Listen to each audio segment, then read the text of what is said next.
सर्वसामान्यांचा निर्भीड आवाज, लोकशाही महाराष्ट्र न्यूज.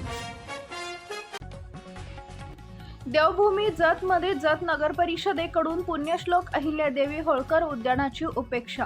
जतचे विकास पुत्र आमदार श्री गोपीचंद पडळकर, नगराध्यक्ष डॉक्टर रवींद्र अरळी व उपनगराध्यक्ष विक्रम ताड याकडे लक्ष देणार काय?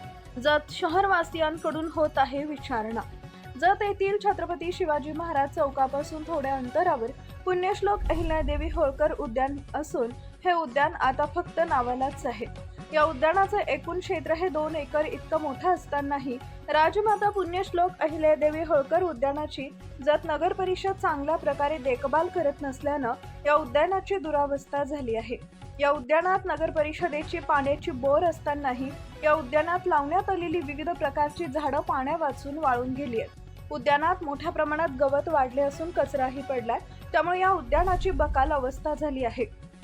याला सर्वस्वी जत नगर परिषद ही जबाबदार असून केवळ जत नगर परिषद हद्दीतील खुले भूखंड बघायचे व त्या जागेवर तार कंपाऊंड बांधून कोणाच्या तरी नावानं उद्यान उभे करायचे व निकृष्ट कामं करून निधी हडप करायचा, हेच काम जत नगर परिषद करत असून देवभूमी जतमध्ये जत शहरातील सर्वच उद्यानाकडे जत नगर परिषदेचे जाणीवपूर्वक दुर्लक्ष होत आहे, असा आरोपही जत शहरवासियांकडून करण्यात येतोय.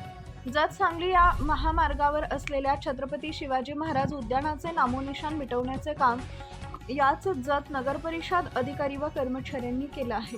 केवळ शहरात उद्यान उभारणे व त्यातून मिळणारा मलिदा खाणे हा एकमेव उद्योग जत नगर परिषदेमार्फत सुरू आहे. या उद्यानाची बकाल अवस्था बघून पुण्यश्लोक अहिल्यादेवी होळकर जयंती उत्सव आपली हक्काची उद्यानाची मोठी जागा असतानाही त्या ठिकाणी जयंती साजरी न करता अन्य ठिकाणी साजरी करण्यात येते. यावरूनच जत नगर परिषदेची उदासीनता दिसून येते. लाईक करा, शेअर करा, सबस्क्राईब करा आणि बेल आयकॉन प्रेस करा.